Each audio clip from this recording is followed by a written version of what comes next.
This is the YoloBox Extreme. I'm really excited to open this up. It's a 4K switcher with 8 HDMI inputs and ISO recording. YoloLive reached out to send me this device for testing, and I do get to keep it. It's exactly the type of device I would buy myself, so I'm looking at it as a win-win, but I'm still gonna give you my honest thoughts, feelings, and feedback, who it's good for, and maybe who it might not be so good for. It's like an iPad on steroids. You can stream in real 4K right from the box. You have external antennas for Wi-Fi and NDI. You also have backup ISO recordings for editing later, NDI SRT, multicam relays. This thing even has a built-in scoreboard if you're doing any kind of sports. Pan, tilt, zoom control. There's both web and app remote control capabilities. It's an 11.2-inch OLED display. It is so crisp and so clear. I was really impressed with the screen on this thing.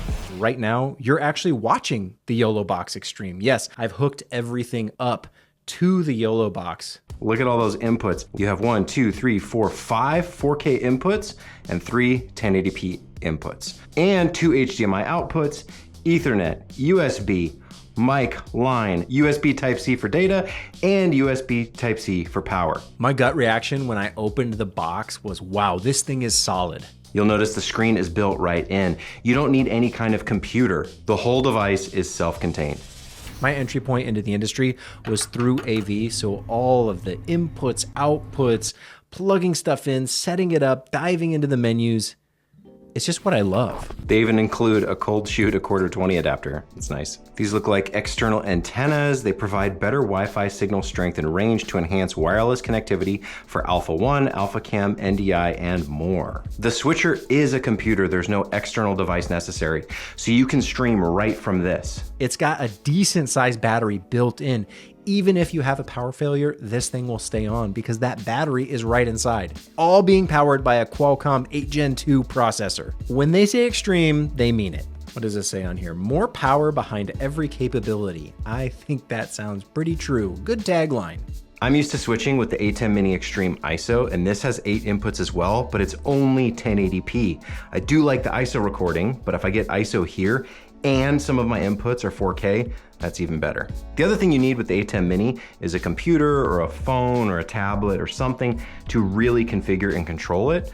With the YoloBox Extreme, it's all right here. It does come with a power adapter that you can adapt to your region. So here in the US, this is the one I'm using. You do lose all of the physical buttons that the A10 Mini gives you, which I do like. I love the ability to hit a clickable button. So I'm gonna see if the touchscreen works as well. A lot of the time I would use both of these boards in a somewhat automated setup where the software is doing most of the switching. Buttons are a convenience, but not a necessity. I'm glad to see that what you need is here, and the way it's laid out really makes sense. This is one of those devices where there's a lot of menus to dive into, but thankfully everything is fairly well organized. It's really intuitive. So even though there's a lot to unpack and dive into, it's very approachable. If you're familiar with cameras, production, audio, a general understanding of how these things ought to work, you shouldn't have any problems navigating the software. It's very intuitive. Look at that. You can just drag and drop to reorder. Oh man, that's awesome.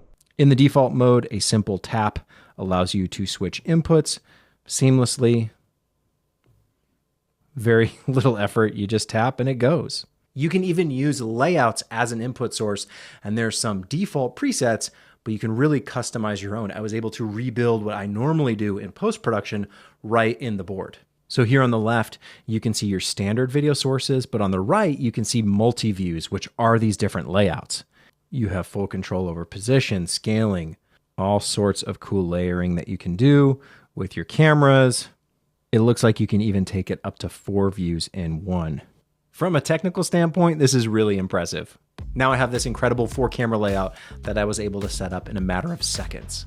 There's some different view modes between classic and director. Here you can tab through the different menu modes. So there's overlays, audio, background music, some kind of scoreboard if you were doing sports, a replay option, recording settings, auto switching. I'm most excited for video follows audio. If you've seen any of my previous setups of automating a podcast or a live switch, you need video follows audio, and I love that it's built right in. And you can even reorder these tool menus based on your preference. If there's ones you don't use, like background music, for example, you can just remove it. Some disclaimers. This is a touchscreen, so you will, from time to time, have that slight unresponsive, little bit of a hiccup. You go push something, you got to push it again.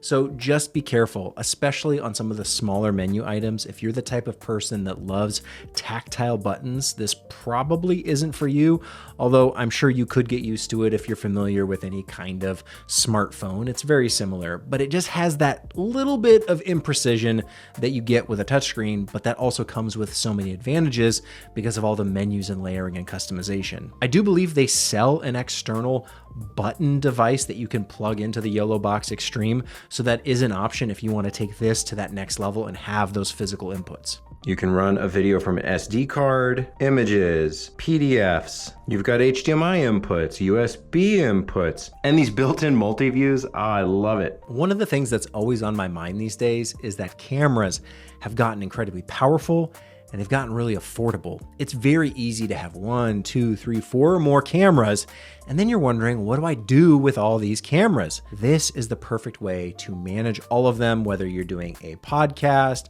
sporting event, even a wedding, conference, whatever it might be. If you need multi-camera coverage, you need a good way to manage all those devices. Traditional broadcast switchers are still outside of the price range that I think most people would be comfortable with, but in the age of Instagram, YouTube, TikTok, streaming everywhere, it's kind of a necessity these days to be able to deliver a quality product in a live environment. There's a few different products out there that'll handle these types of productions, but I think the YoloBox Extreme hits that perfect balance between price point and functionality. I think a lot of people will see the value once they realize what this is truly capable of. So I want to show you guys NDI because this is pretty cool. This is what blew my mind. Take over any phone that has the ability to download the NDI app. And pairing it was probably the easiest thing I've ever had to do from a technical standpoint. It just connected seamlessly. What's great is that you can run around with that, and as long as you're connected to the Wi-Fi router, you have signal anywhere. It's not from the phone to the board, it's from the phone to the Wi-Fi to the board. So you could run throughout the whole house. You could even probably a backyard, front yard. You could go all over and still have really good, clean signal. It is so cool. Based on my current settings, it does look like I hit some kind of encoding limit with all the ISO tracks I'm trying to record at 4K.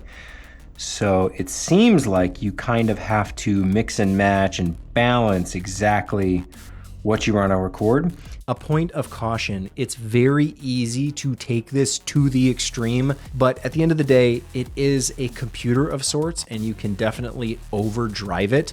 If you're trying to do too much, get too much out of it, it will give you an alert. That warning is good and bad. I appreciate that it's there letting you know, hey, this thing, it's reached its limit. But also, I kind of wish I could push it to that absolute limit, recording all of my inputs all at 4K. It's kind of crazy, kind of an extreme, but it's in the name. So just be careful. You might go a little bit overboard because the options are there for you to do so, but just know you can push it a little too far. So you got to find that nice balance. What do you need? What's right on the edge? What's going to check the most boxes without breaking things in the middle of your stream or production? So it is good to note that even though there's 8 inputs and 5 of them are 4K, you can't record everything at 4K ISO. That's just a little bit too much. Maybe there's a way to expand the CPU in this, some kind of upgrade that I don't have. But currently, I can't record everything ISO 4K. I would have to pick 3 tracks and that'll work. One thing that's a little off-putting, and I don't know, maybe it can be fixed via firmware, maybe we'll see an update eventually, is that the preview boxes have a slight stutter to them. They're a little choppy. Once you're in program mode, everything is smooth and crystal clear, exactly like you'd expect. But all the preview windows tend to have a slight stutter to them, which might make you think, oh no, something's broken. It's not, it's just kind of that lower frame rate preview mode. So I wish that could be a higher refresh, more accurate to the realistic frame rate that every camera is sending. but I do understand that that's a lot of inputs to manage. That's a lot of processing power. So again, it's one of those balancing acts. How much do you want? How much do you need? And what's acceptable? You may be familiar with other devices, switchboards, etc., that show you previews where everything is in real time. And that's really, really nice. This isn't quite there yet. Maybe one day they'll get it there, or it's just a limitation of the processing power. Don't worry, it doesn't affect your final recorded content. It doesn't affect the program, but your small, low resolution, low frame rate previews, it could be improved. Now, one thing I don't see is a headphone. Audio out. There it is, just on the other side. Had me worried there for a second. I wasn't gonna be able to do headphones. I'm still just scratching the surface. Like any new product, it really takes time. You gotta dive in deep, play around, experiment, try stuff out, see what works, how it operates. And I love that about new tech and new gear. It's so fun for me to explore and try something and learn something and realize, oh wow, I can do a lot more than I ever thought using this device. So I have a lot more testing and trialing, but I am absolutely excited to have this in my kit. It's one of those things I can leave in the studio or take with me if I need to do some kind of traveling live production or just multi-camera production that's going to be edited later. It's still helpful to have that central hub where everything is going versus everything recorded internally and you got to sync it all up later and deal with all that. This is kind of the brains of the operation. And so far, I'm really impressed.